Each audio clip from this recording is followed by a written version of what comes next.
Read yourself, है ना।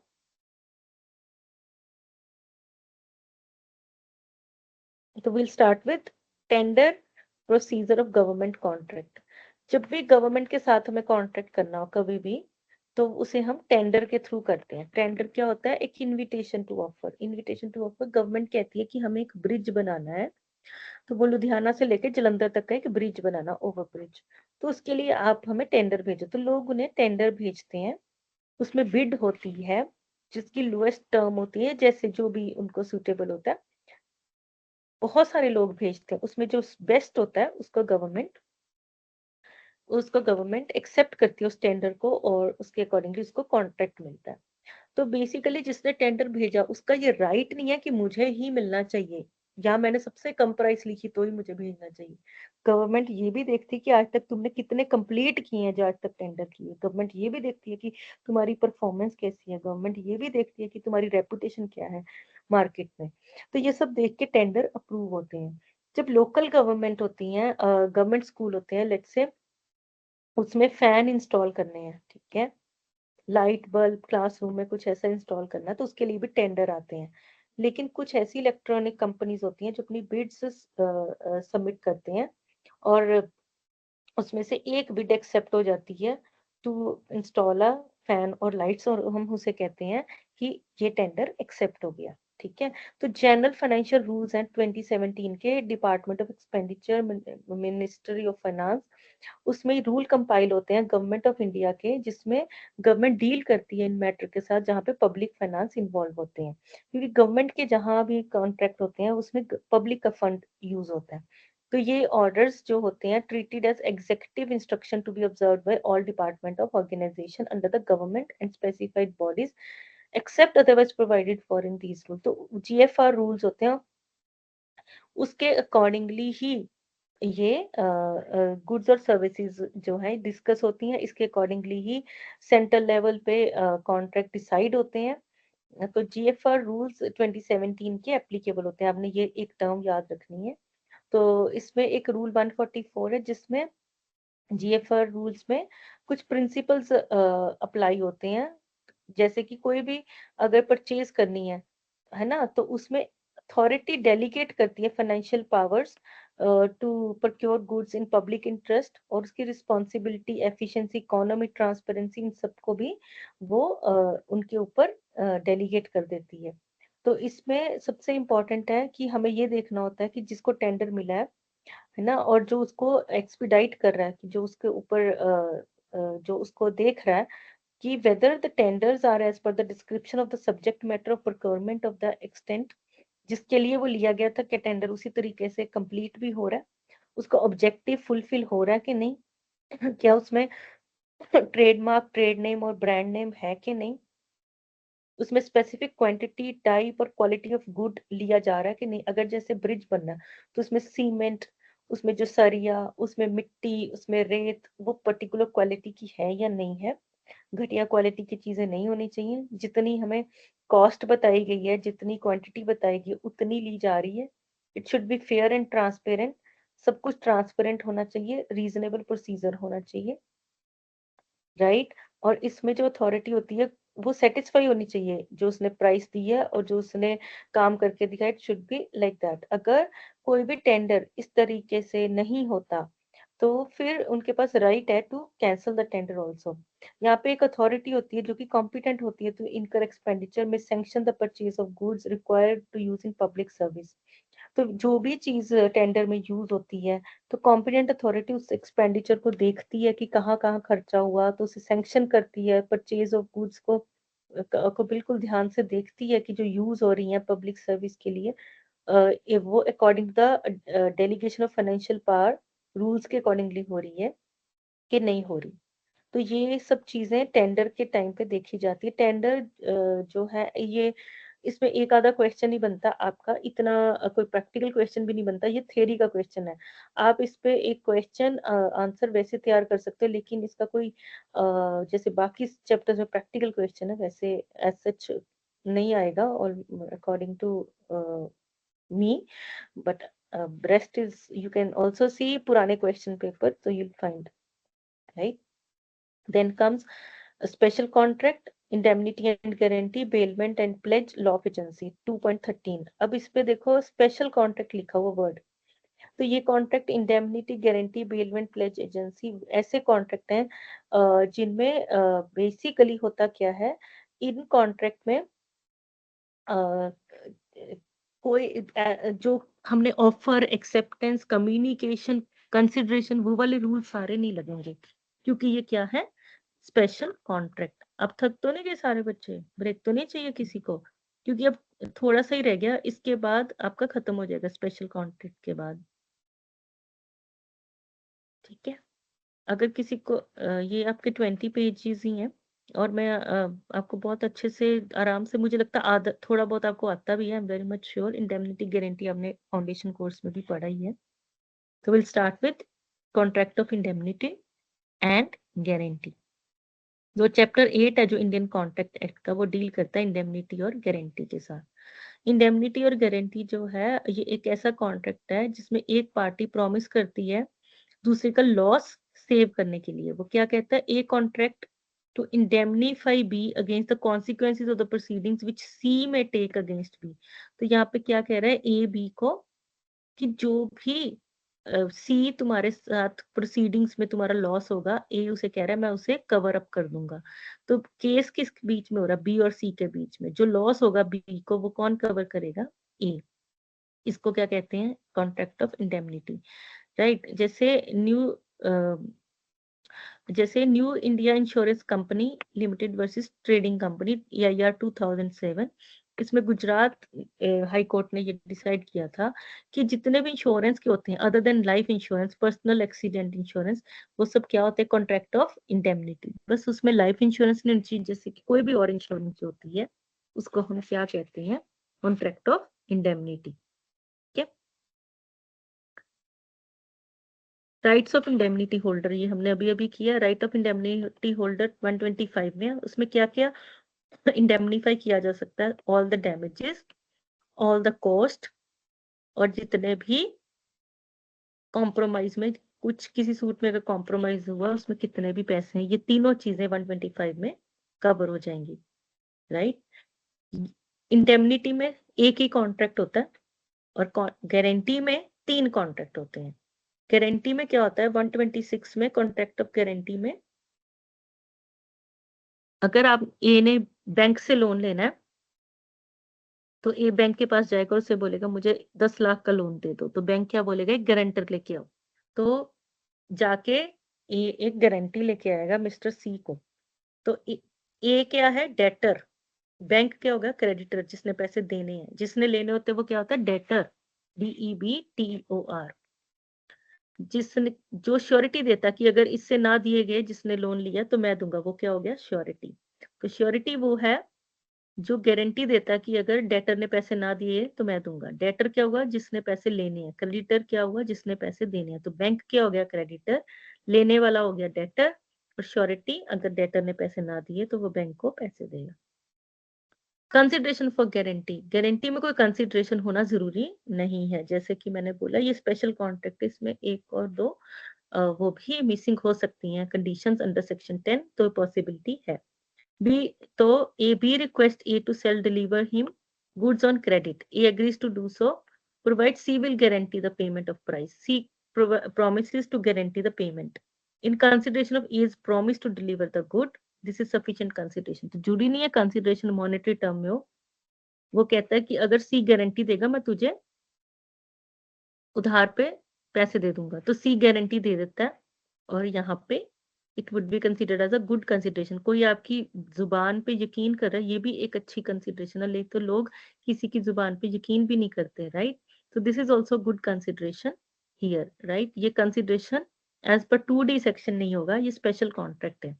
ए sales and deliver goods to B, C afterward without consideration agrees to pay them in default of B, the agreement is void. देखो, A sells and deliver goods to B, ए ने cell किया और goods deliver कर दी B को।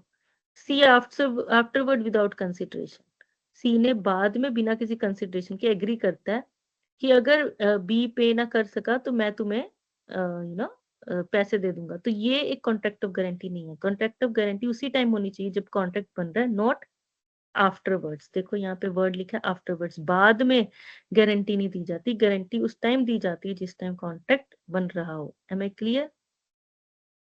ठीक है। Rajendra versus महिला चंद्रबाई, तो इसमें क्या होता है, the case is within the preview of example C, merely because the appellant made promise that plaintiff in the case first and second defendant who were required to pay the sale price failed to make the payment, he would pay the sale price. That promise was without consideration, therefore the said agreement between the plaintiff and third party was void.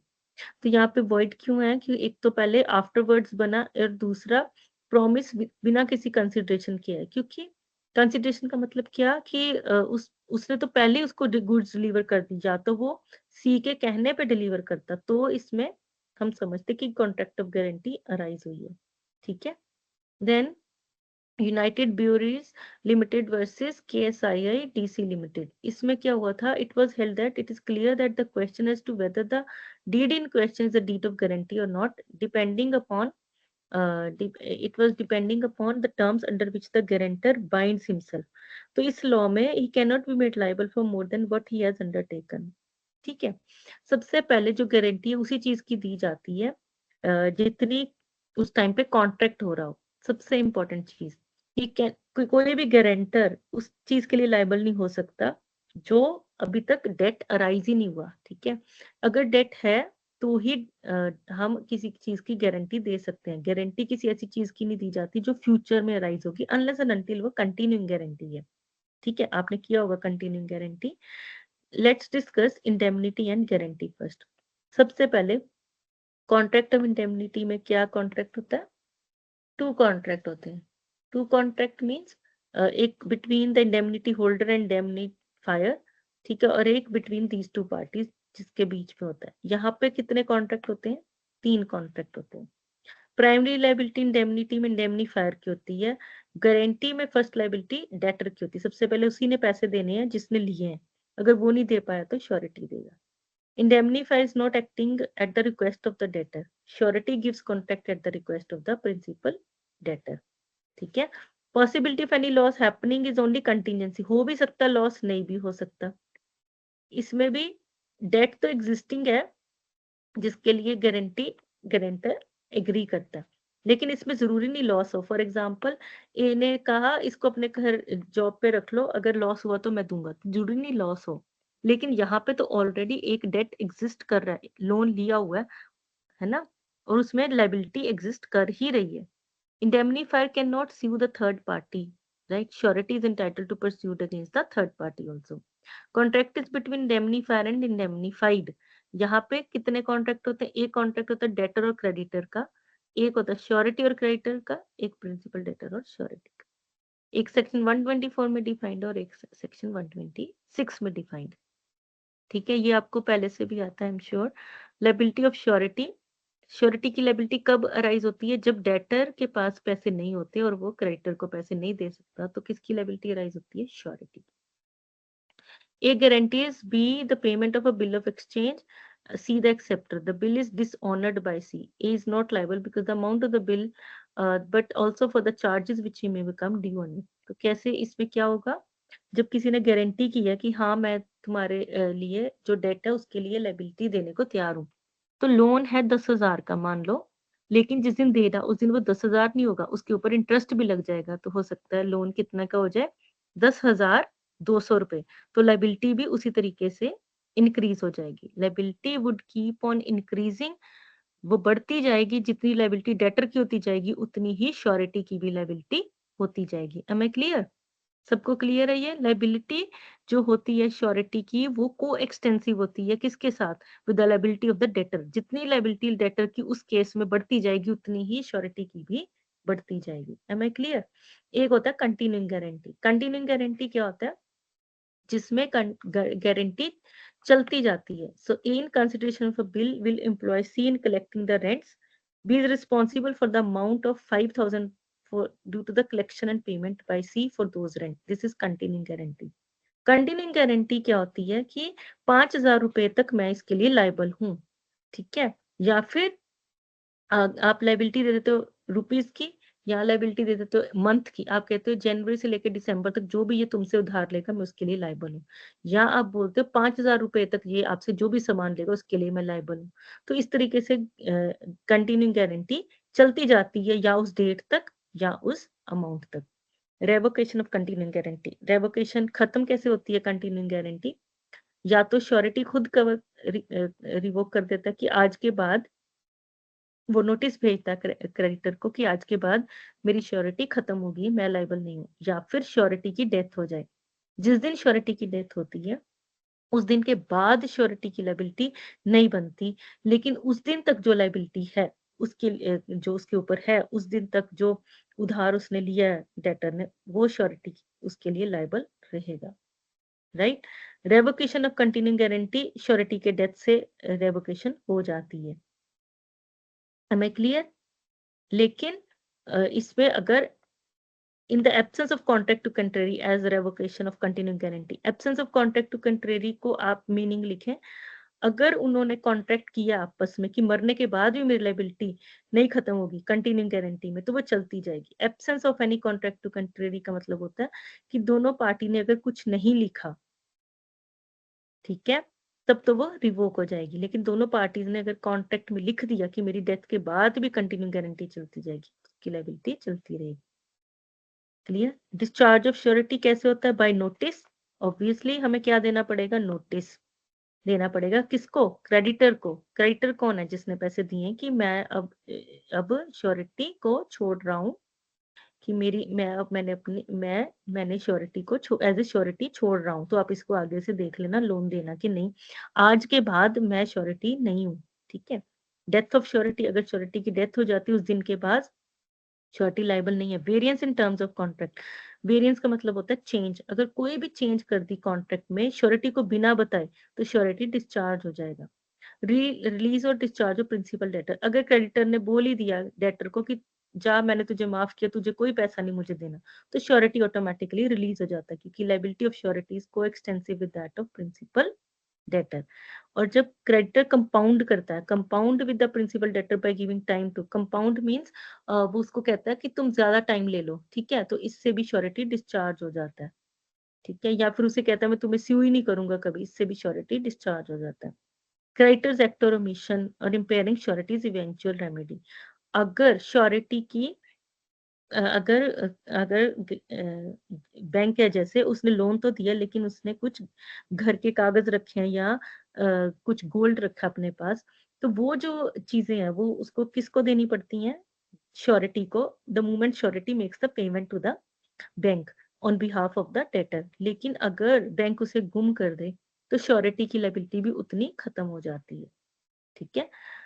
जब कोई contract है जिसमें principal debtor को time मिल जाता है, third party को third person के साथ डील करता है, या प्रिंसिपल डेटर जो है वो इस प्रिंसिपल डेटर को टाइम मिल, एक्चुअली होता क्या, अगर प्रिंसिपल डेटर का को टाइम मिल जाए, ज्यादा टाइम, क्रेडिटर कहता है कि 1 साल का कॉन्ट्रैक्ट था मैं 2 कर रहा हूँ तुम्हारे साथ, तो इसमें श्योरिटी डिस्चार्ज होगा। लेकिन अगर ऐसा कोई कॉन्ट्रैक्ट डेटर के साथ नहीं है लेकिन क्रेडिटर थर्ड पार्टी के साथ कर रहा है, तो श्योरिटी डिस्चार्ज नहीं होगा।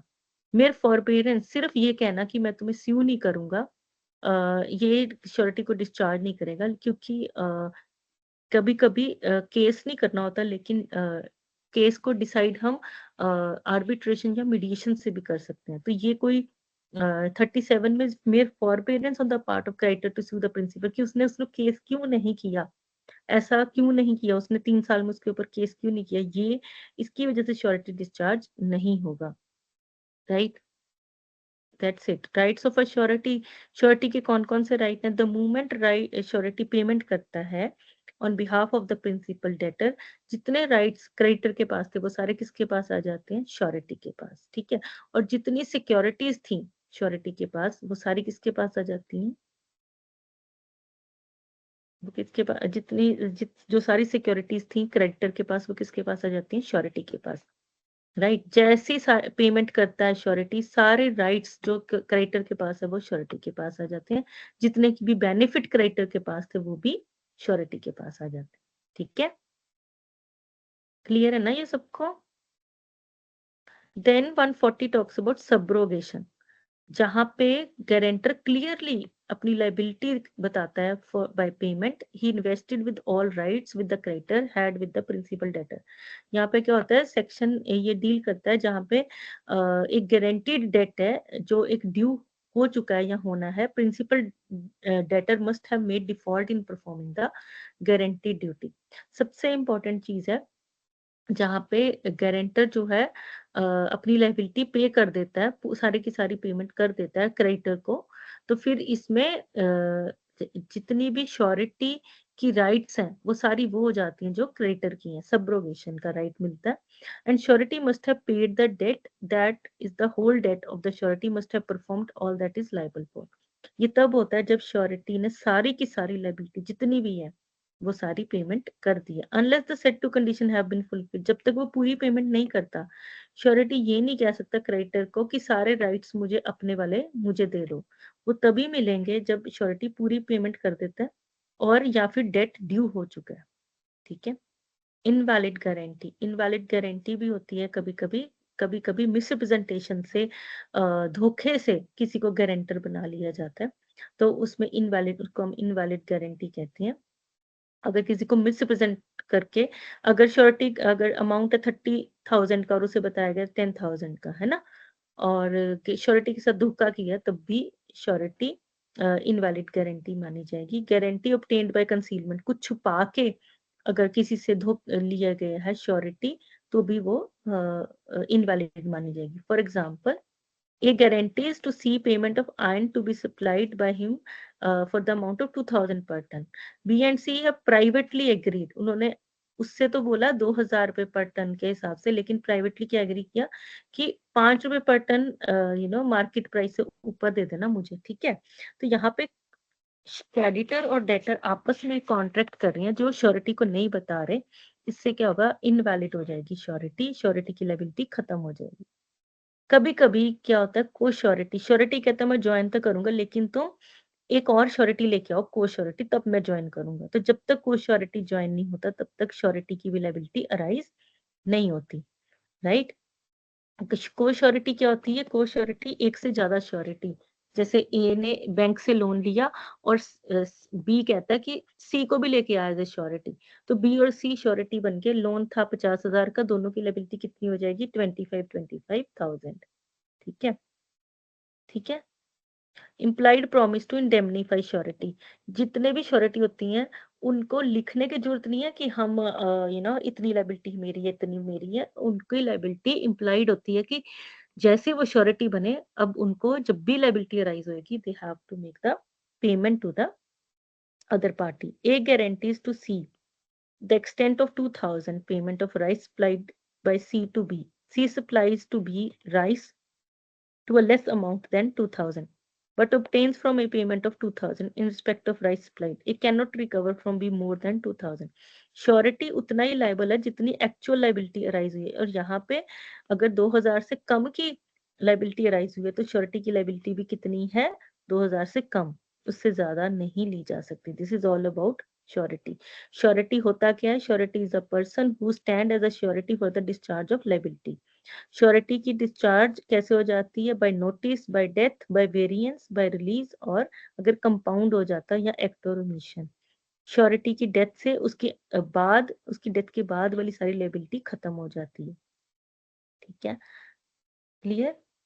Implied promise to indemnify surety, जितना भी श्योरिटी की लायबिलिटी है, जितनी भी उसने पेमेंट की है, ये किसकी इम्प्लाइड प्रॉमिस है, डेटर की, जिसने लोन लिया था, कि वो श्योरिटी को भी सारा का सारा अमाउंट डिस्चार्ज करेगा, और जितनी टोटल एग्जैक्ट अमाउंट हुई है उतनी ही वो उसे रिटर्न करेगा, उससे ज्यादा भी नहीं, उससे कम भी नहीं। ठीक है।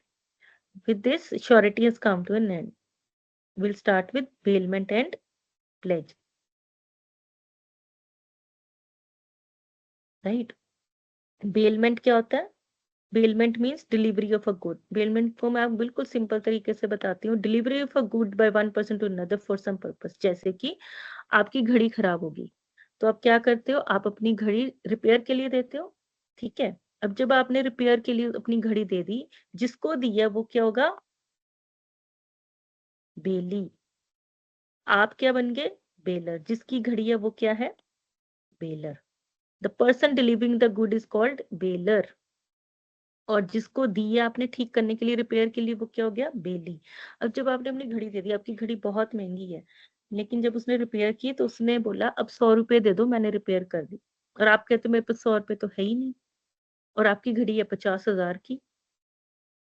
वो कहता है कि मैं तब तक घड़ी नहीं दूंगा जब तक आप मुझे 100 रुपीज नहीं देते। और आप कहते हो मेरी तो इतनी महंगी घड़ी है, आप मुझे दो। वो कहता है नहीं, मैंने इस पे काम किया। तो उसके पास एक राइट है उस घड़ी को उस तब तक रखने का जब तक आप उसे 100 रुपीज नहीं देते। Am I clear? सबको ये बात ठीक लग रही है? जब तक आप बिली को 100 रुपीज नहीं देते, उसके पास राइट है आपकी गुड्स को अपने पास रखने का। क्लियर? अब इसमें एक और है, उसके पास राइट है रखने का, पर कैसे? वो एज ए बेली रखेगा, उसकी गुड केयर करेगा। जिस तरीके से कोई अपनी गुड्स का ध्यान रखता है, वो इस तरीके से आपकी घड़ी का ध्यान रखेगा। और second thing, he can not use the good. वो ये नहीं है कि रात को शादी पे जाना और आपकी घड़ी डाल के चला जाए क्योंकि 100 रुपए नहीं दिए, क्योंकि वो ओनर नहीं है। He can not use that good. ठीक है? तो इसके मेन रूल यही है। The following are the essentials या ingredients. They must be a, सबसे पहले डिलीवरी ऑफ गुड होनी चाहिए एक पर्सन से दूसरी पर्सन तक। डिलीवरी सब कुछ पर्पस के लिए होनी चाहिए। और जब वो पर्पस कंप्लीट हो जाए तो बेली की ड्यूटी है वो रिटर्न कर दे बेलर को, लेकिन बेलर को उसके पैसे देने चाहिए जो उसकी सर्विसेज या जो भी अमाउंट लगी है। Delivery to bailee how made, 149 section define करता है कि डिलीवरी जो है वो दो तरीके से हो सकती है। One is it should possession उसकी देनी चाहिए बेली को, उसके पास अथॉरिटी होनी चाहिए, तब हम मानते हैं कि बेली को डिलीवरी कर दी गई है। बेलर्स ड्यूटी, बेलर की ड्यूटी क्या होती है? बेलर की ड्यूटी होती है to disclose the bailee faults in the goods bill. उसको बताना पड़ता है इसमें क्या फॉल्ट था तुम्हारी घड़ी में या कोई भी चीज जो उसको दी है, और वो उसमें क्या लॉस या डैमेज हुआ था। वो उसको बतानी पड़ेगी कि इसमें ये चीज खराब है, आप इसे ठीक कर दो। पहले आप अपनी चीज के बारे में उसे बता के भी जाओगे। आप उसे घड़ी दे के कहते हो कि है ना कि आपको ये बताना पड़ेगा ये चल नहीं रही है, कल ये पानी में गिर गई थी, या इसमें कुछ हो गया, या वट एवर। आपको ये डिस्क्लोज करना पड़ेगा अगर कोई भी ऐसा फॉल्ट है। और आपको ये भी डिस्क्लोज करना पड़ेगा, कई बार कुछ चीजें ऐसी होती है जो डेंजरस होती है। मैं घड़ी की बात नहीं करी, sometimes we send the goods to repair, जिसमें दूसरे बंदे को ठीक करते हुए कुछ चोट लग सकती है, तो हमें वो भी डिस्क्लोज करना पड़ेगा। ए लैंड्स अ हॉर्स, जैसे कि ए ने अपना घोड़ा दिया बी को उधार पे या जैसे भी कि तुम इसे यूज कर लो, लेकिन उसको पता है कि मेरा घोड़ा विशियस है, बहुत ज्यादा नटोरियस है, चालाक है, गिरा देता है बंदे को। तो उसको ये बताना पड़ेगा कि ये घोड़े को अच्छे से संभालना, ये गिरा देता है। राइट? अगर ए ने हायर की है कैरेज बी से और कैरेज अनसेफ है, उसको पता है कि ये इधर से थोड़ी सी टूटी हुई है, तो ये उसको बताना पड़ेगा कि ये कैरेज अनसेफ है, इधर से तुम ऐसे यूज करना, इसको ध्यान से यूज करना। ठीक है? हम बताते हैं ना, ये ड्यूटी बनती है बेलर की बेली को बताना। अगर बेलर नहीं बताता और बेली को चोट लग जाती है तो वो भी बेलर को उसके एक्सपेंडिचर भी देना पड़ेगा। Care to be taken by bailee. अब बेली की क्या ड्यूटी है? बेली की ड्यूटी है जो भी गुड्स उसे मिली हैं उसके ऊपर उसको ऐसे एक्ट करना है जैसे कि it belongs to his own good. ठीक है? जैसे अगर वो घड़ी है तो उसको उसके लॉक एंड की में रखना पड़ेगा, अगर गोल्ड है लॉक एंड की में रखना पड़ेगा। Believe and not liable. Section 152 कहता है in the absence of special contract is not responsible for the loss, destruction, deterioration of thing built if he has taken the amount of care. अब उसने पूरा lock and की में रखा किसी चीज को, लेकिन तब भी वो चोरी हो गया, तो यहाँ पे बेली की कोई नेग्लिजेंस नहीं थी लेकिन चोरी हो गया, तो बेली की लायबिलिटी यहाँ नहीं है, क्योंकि उसने अपना गुड भी रखा था उसी ध्यान से जिस ध्यान से उसने दूसरे की चीज रखी थी, लेकिन चोर तब भी चोरी करके ले गए, तो इसमें उसकी लायबिलिटी नहीं होगी। जहां पे वो नेग्लिजेंट है, उसने को नेग्लिजेंटली फेंका हुआ था तो वो चोरी होगी या गुम होगी, तो बेली लायबल है। बेलमेंट खत्म भी हो सकती है। कैसे बेलमेंट खत्म होती है? जब भी टर्मिनेशन ऑफ बेलमेंट एक ये कॉन्ट्रैक्ट के अंडर वाइडेबल होती है अगर उसने कुछ ऐसा किया है जो गुड्स के साथ इनकंसिस्टेंस है। For example, a lets to B for hire a horse for his own riding. A ने क्या बोला कि तुम इसको अपनी राइडिंग के लिए मेरा घोड़ा ले लो, है ना, लेकिन बी ने क्या किया, उसे कैरेज में लगा लिया, उसको घोड़ा गाड़ी बना लिया।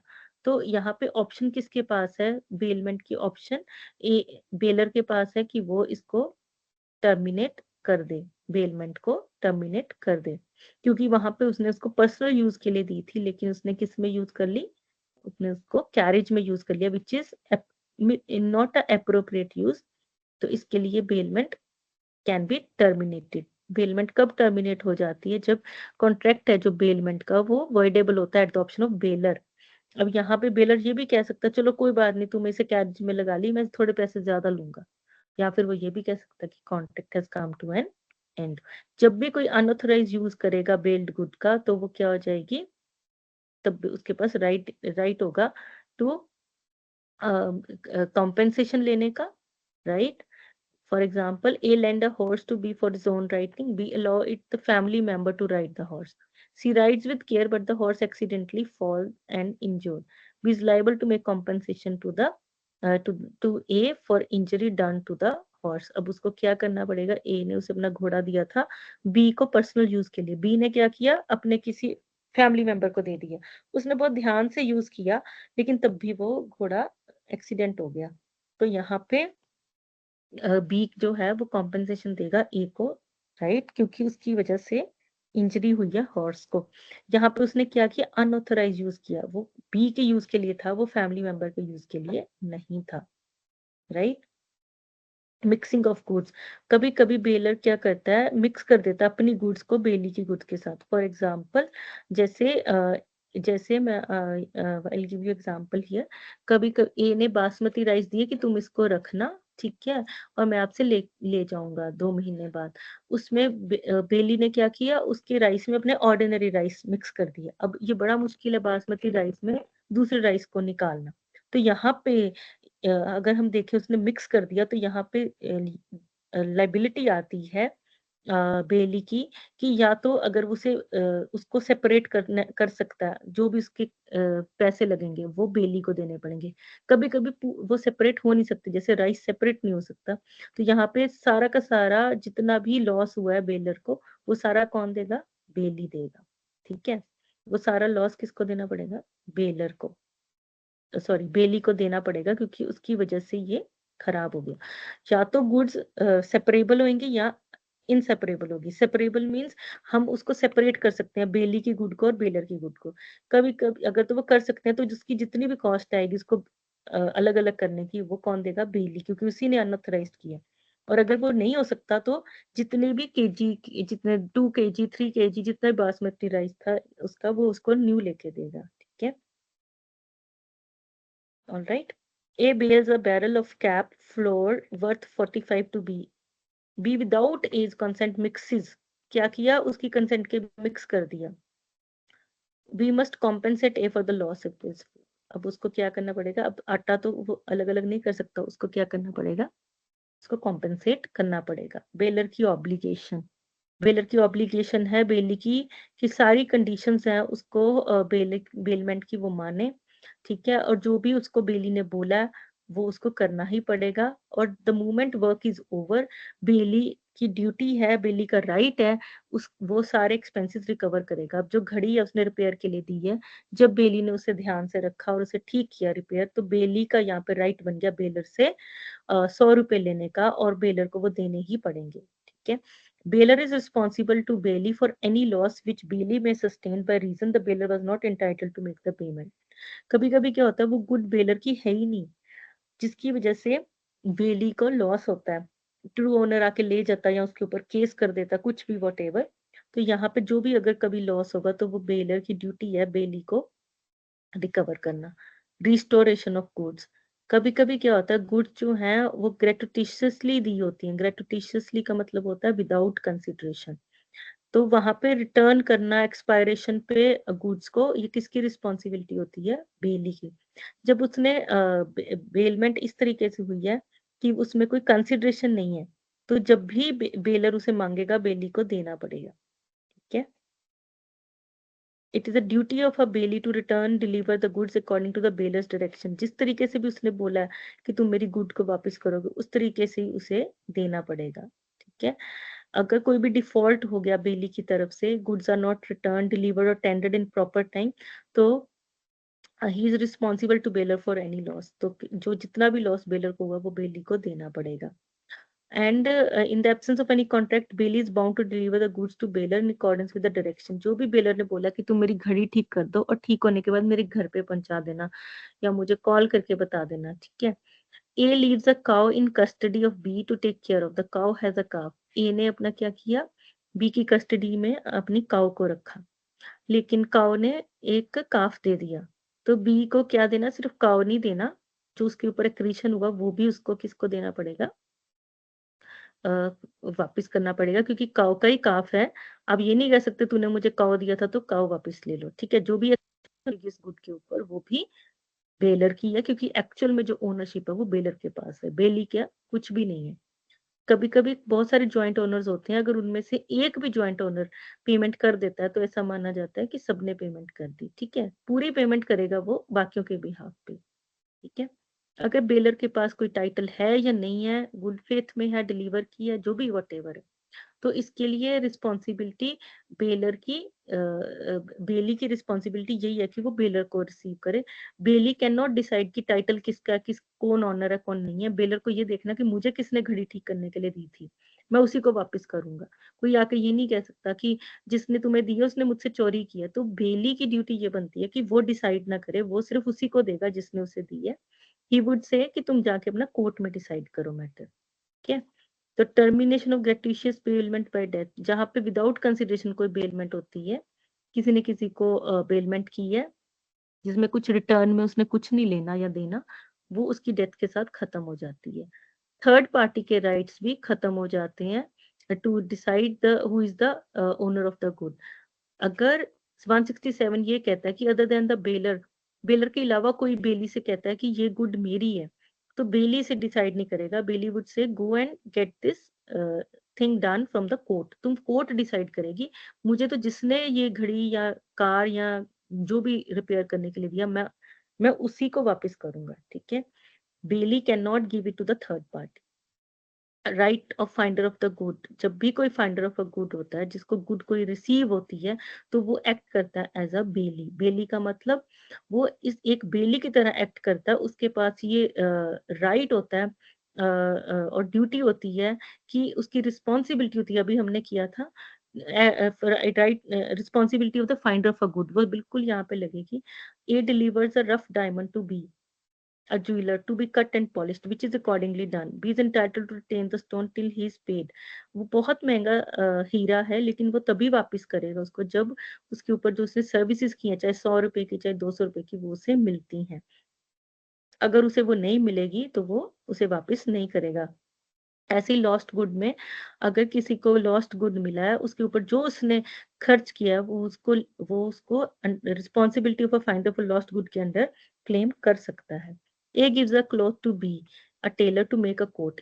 B promises to deliver his coat as soon as it is finished and gives a 3 months credit for the price. B is not entitled to retain the coat unless he is paid.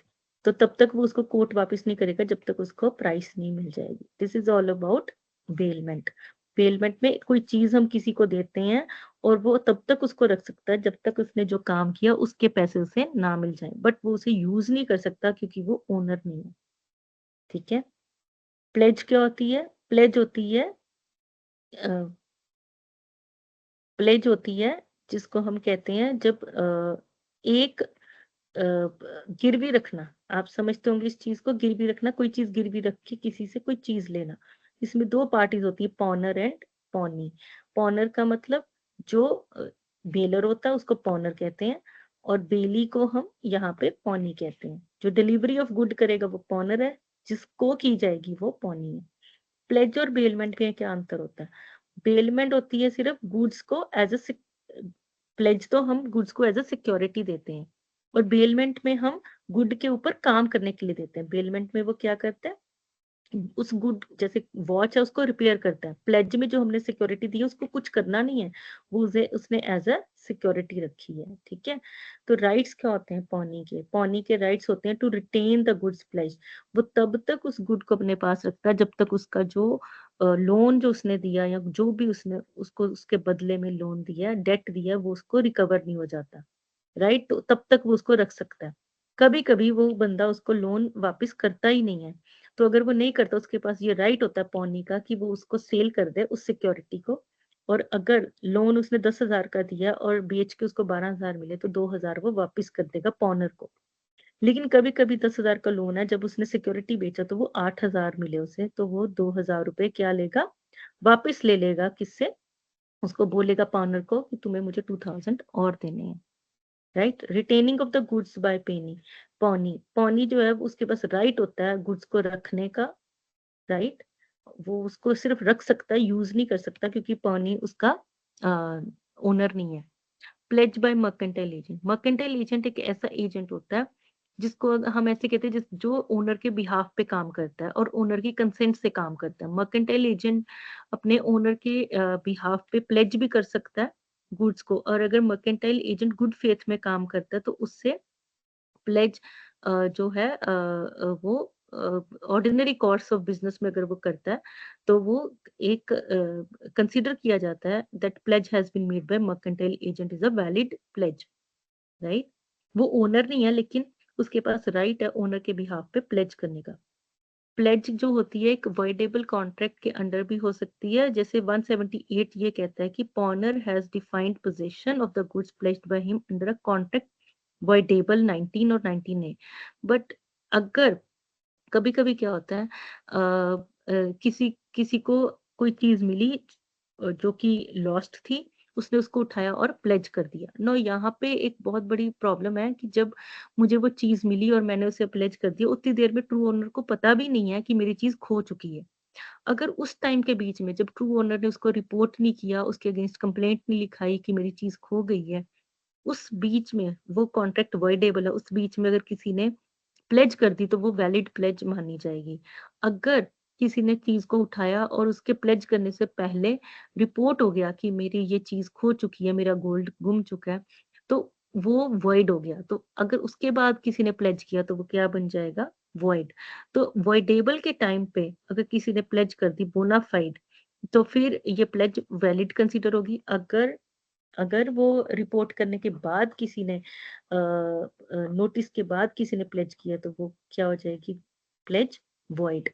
तो यहाँ पे थोड़ा सा आप ध्यान से 178 को पढ़ेंगे। 178 जो है सेक्शन, वो डील करता है पोजेशन जो है आपके पास वो किस तरह की पोजेशन है। It must be in good faith. अगर आपने गुड फेथ में आपको लगा कि जो मैं प्लेज कर रहा हूँ वो मेरा ही है, आपने उस गुड को खरीदा है, लेकिन आपको पता नहीं है कि ट्रू ओनर ने आपको वो ट्रू ओनर ने आपको एक्चुअल प्राइस में या बाय फ्रॉड उसने किसी से ऑब्टेन किया, आपको नहीं पता, आपने उसकी पूरी वैल्यू दी है, then this thing becomes good faith में अगर ली है तो इसमें टाइटल में डिफेक्ट नहीं है, otherwise it would be considered as a defected title. तो ये थोड़ा सा आपको 178 सेक्शन को देखना पड़ेगा कि जो पोजेशन है पॉनर के पास वो गुड्स प्लेज की अंडर अवॉइडेबल कॉन्ट्रैक्ट हुई है 1919A, लेकिन but the contract has not been received. वो कॉन्ट्रैक्ट डिक्लेयर नहीं हुआ वैलिड या वॉइड। वॉइडेबल था उस टाइम पे आपने प्लेज कर ली तो वो वैलिड है, लेकिन अगर वो ऑलरेडी वॉइड है फिर प्लेज नहीं हो सकती। ठीक है। लिमिटेड इंटरेस्ट ऑफ पॉनर सेक्शन 179 जो है वो कहता है कि पर्सन जब प्लेज करता है गुड्स को जहां पे उसका लिमिटेड इंटरेस्ट है, तो प्लेज भी उतनी वैलिड है। फॉर एग्जाम्पल एक घर है जो एक दो भाइयों का ज्वाइंट है, दोनों भाई उसका ज्वाइंट ओनर है, तो एक भाई अगर उसको प्लेज करता तो वो हाफ ही प्लेज कर सकता है, क्योंकि उसका जो उसमें हिस्सा है उस घर में वो हाफ है। समझ रहे हैं आप? उसका लिमिटेड इंटरेस्ट है, तो he can not pledge the whole house. What he can pledge is the half of the house. And this is about the pledge. इसमें सूट हो सकता है अगर किसी ने अगर सेक्शन 180 के अंदर अगर थर्ड पर्सन रॉन्गफुली डिप्राइव करता है बेली को कि उसके पोजेशन के लिए गुड्स को यूज करने के लिए, या उसे इंजरी पहुंचाता है बेली उसकी गुड्स को या फिर रेमेडी को, तो फिर उसके अगेंस्ट सूट हो सकता है। And then apportionment of relief 181 में जो भी ऑब्टेन करता है रिलीफ या कॉम्पेंसेशन यानी सूट, तो बेलर और बेली जो भी है देयर इंटरेस्ट के accordingly they would be getting the apportionment of relief according to their whatever they have contributed to the good as per their interest. हम प्लेज पे ही आज खत्म करेंगे क्योंकि 4 हो गए हैं। लेकिन आप प्लेज को थोड़ा अच्छे से पढ़ेंगे। प्लेज में से क्वेश्चंस आपको आएँगे। एक तो आपने अच्छे से पढ़ना मर्केंटाइल एजेंट। मर्केंटाइल एजेंट क्या होता है? इसके पास वो सारी राइट्स होती हैं जो ओनर के पास होती हैं, बट वो क्योंकि वो कभी मोस्टली मर्केंटाइल एजेंट वो होता है जो इनका ओनर या तो बहुत सारी ब्रांचेज़ होती हैं, तब मर्केंटाइल एजेंट रखता है, या ये खुद बाहर होता है। तो मर्केंटाइल एजेंट अपने ओनर के बिहाफ पे काम करता है। प्लेज इनवॉइडेबल कॉन्ट्रैक्ट बहुत अच्छे से करना है, आपने पढ़ लेना है। सूट अगेंस्ट रॉन्ग डूअर, ये जो भी बेली है, अगर कोई उससे गुड लेने की कोशिश करता है या कुछ भी तरह की इंजरी पहुँचाने की कोशिश करता है, तो बेली उनके अगेंस्ट केस भी फाइल कर सकता है, उसके पास वो सारे राइट्स होते हैं और उसे रिलीफ भी मिलता है बेली को as per section 181।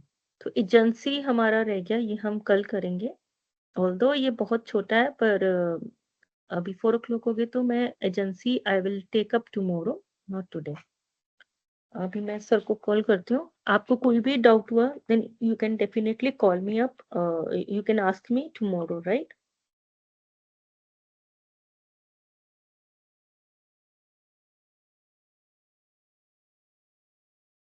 Any doubt? किसी को डाउट है? मैम एक बार प्लेज के बारे में भी बता देना अगली क्लास में। किसके बारे में बताऊं? किसके मैम बारे में? प्लेज प्लेज के बारे में इतना अच्छे से समझ नहीं आया। आपने अभी ना प्लेज को पढ़ना अच्छे से, ठीक है? आज आप क्या करना, बाकी सब चीजें छोड़ देना। आज आप क्या करना, प्लेज पढ़ना, फिर उसके डाउट्स मैं कल लेके आपको क्लियर कर दूंगी, ठीक है? आपको जो चीज नहीं समझ आई ना, जो सेक्शन, आप वो नोट कर लेना, फिर मैं वो प्लेज भी दोबारा ही करा दूंगी नहीं तो, ठीक है? प्लेज और प्लेज बेसिकली गिरवी रखना ही होता है, ठीक है?